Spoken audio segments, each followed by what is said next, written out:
We provide you the platform to turn your dreams into reality. Give wings to your aspirations with KR Mangalam University. दोस्तों नमस्कार, मैं हूं रोहन शर्मा और news nation पर आप सभी का बहुत बहुत स्वागत है। बिहार विधानसभा चुनाव से पहले बहुत बड़ा उलटफेर देखने को मिला है, क्योंकि सीएम नीतीश कुमार के दो पुराने साथी अब एक हो गए हैं और खुद सीएम नीतीश के खिलाफ ही एक हुए हैं। या ये भी कहा जा सकता है कि नीतीश कुमार के राइट हैंड और लेफ्ट हैंड यानी प्रशांत किशोर और आरसीपी सिंह यानी रामचंद्र सिंह अब एक साथ आ गए हैं, एक साथ सीएम नीतीश के खिलाफ मैदान में उतर गए हैं। लेकिन क्या आपको पता है कि यही आरसीपी सिंह कभी प्रशांत किशोर के धुर विरोधी माने जाते थे?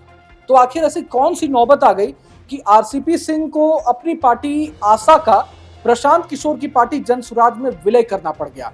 और अब प्रशांत किशोर और आरसीपी सिंह की जोड़ी क्या धमाल मचा सकती है बिहार विधानसभा चुनाव में?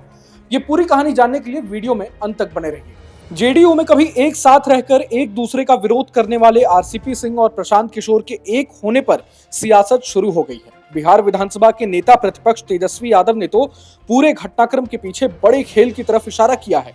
तेजस्वी ने इशारों ही इशारों में बताने की कोशिश की है कि आरसीपी सिंह और प्रशांत किशोर को साथ लेकर कौन आया है। तेजस्वी ने तो कहा कि दोनों लोग जेडीयू में ही थे, एक राष्ट्रीय अध्यक्ष थे और एक राष्ट्रीय उपाध्यक्ष थे। तेजस्वी ने कहा कि ये सब कौन करा रहा है और कैसे हो रहा है, बिहार की जनता सब कुछ जान रही है। जानकारों का मानना है कि तेजस्वी का इस इशारा साफ साफ बीजेपी की तरफ था, क्योंकि उनका मानना है कि बीजेपी कहीं ना कहीं बीजेपी की मंशा है जेडीयू को खत्म करने की। विलय कर दिया। देखिए, दोनों तो जदयू में थे, एक राष्ट्रीय उपाध्यक्ष थे, एक राष्ट्रीय अध्यक्ष रहे। तो इस पे कौन करा रहा है, कैसे हो रहा है, इस सब बिहार की जनता तो जानती ही है किसके इशारे पे हो रहा है। हालांकि इस पे हमको क्या टिप्पा टिप्पणी ज़्यादा करना है, सब लोग अपना लोग लगे हुए हैं। सीएम पटना निकले थे घूमने के लिए। तो ये तेजस्वी की बात रही। लेकिन अब आरसीपी सिंह और पीके की दुश्मनी की कहानी क्या है वो मैं आपको बता देता हूं। 16 सितंबर 2018 को प्रशांत किशोर ने राष्ट्रीय उपाध्यक्ष के पद पर जेडीयू ज्वाइन किया था। उस वक्त जेडीयू में आरसीपी सिंह का कद काफी बड़ा था। 2010 से पार्टी का कर्ता धर्ता भी वही रहे थे। नीतीश के लिए रामचंद्र बाबू कितने खास थे इसका अंदाजा इस बात से लगा लीजिए कि 2014 के लोकसभा चुनाव के बाद पार्टी के अधिकांश नेता सार्वजनिक रूप से आरसीपी सिंह को पार्टी की दुर्गति के लिए जिम्मेदार मान रहे थे। लेकिन नीतीश कुमार ने स्थिति को भांपते हुए हार का जिम्मा खुद अपने ऊपर ले लिया था और इस्तीफा देकर उन्होंने बिहार की राजनीति का एजेंडा ही बदल डाला था। लेकिन 2020 के विधानसभा चुनाव से पहले आरसीपी और पीके के बीच खटास बढ़ने लगी।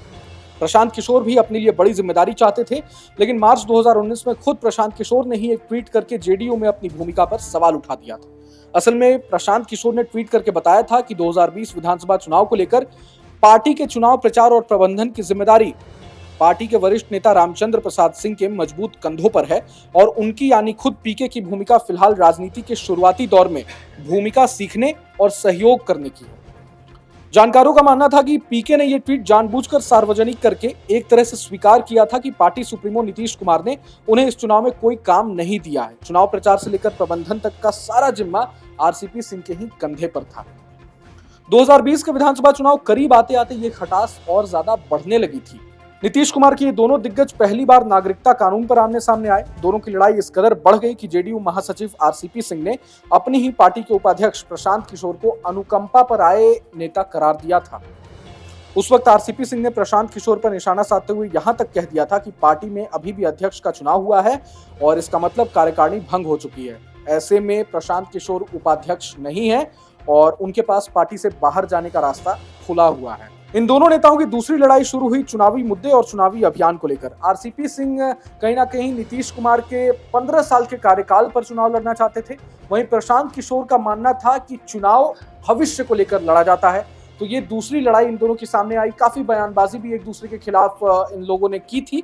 तो ये रही बात। लेकिन सबसे खास बात यह है कि नीतीश कुमार उस समय आरसीपी सिंह और प्रशांत किशोर के बीच जो खटास चल रही थी, उन तमाम मुद्दों पर नीतीश कुमार ने चुप्पी साधे रही। कहीं ना कहीं प्रशांत किशोर इस बात से काफी हर्ट हुए थे।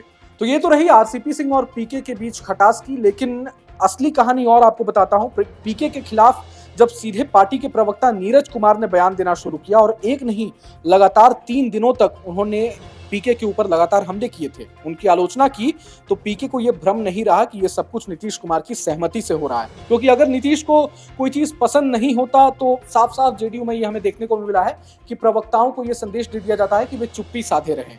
प्रशांत किशोर को सब कुछ मंजूर था, लेकिन शायद ये बात उनके गले से नीचे नहीं उतर रही थी, और कि उनसे देश में हर पार्टी चुनाव प्रचार के लिए संपर्क कर रही है, लेकिन उनकी अपनी ही पार्टी उन्हें नजरअंदाज कर रही है। और आखिरकार पीके ने जेडीयू में अपनी पारी को विराम दे दिया।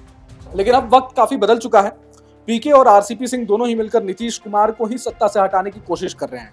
एक बात यहां यह भी है कि आरसीपी ने 2024 में अपनी पार्टी बनाई थी, लेकिन उससे उन्हें कुछ ज्यादा लाभ नहीं मिला।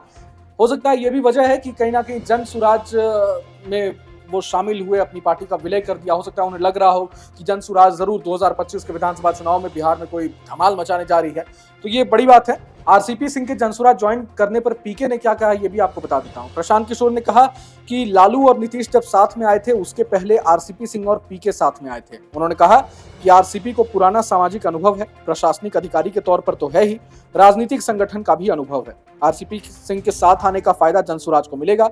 इस घटना पर जेडीयू प्रवक्ता नीरज कुमार ने बड़ा बयान दिया। उन्होंने क्या कहा, यह मैं आपको बताता हूं। नीरज कुमार ने आरसीपी सिंह को राजनीति का विषैला कीटाणु कह डाला है। वहीं प्रशांत किशोर पर तेलंगाना की कंपनियों से आर्थिक लेन देन का आरोप फिर से दोहराया है। यहां आपको बता दूं कि आरसीपी सिंह भी सीएम नीतीश कुमार के क्षेत्र नालंदा से ही आते हैं और वे कुर्मी जाति से ताल्लुक रखते हैं। अब ये तो बिहार चुनाव करीब आ रहा है, अब ये तो वक्त ही बताएगा कि आरसीपी सिंह और प्रशांत किशोर के एक साथ होने से चुनाव में जनसुराज को कितना फायदा मिलेगा। बहरहाल पूरे मसले को लेकर आप क्या कुछ सोचते हैं हमें कमेंट बॉक्स में जरूर बताएं, और ये वीडियो आपको कैसा लगा ये तमाम चीजें आप कमेंट बॉक्स में बताएं, और चैनल को सब्सक्राइब करना ना भूलें।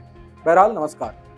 न्यूज नेशन अब व्हाट्सएप पर खबरों के ताजा अपडेट के लिए न्यूज नेशन के इस क्यूआर कोड को स्कैन करें।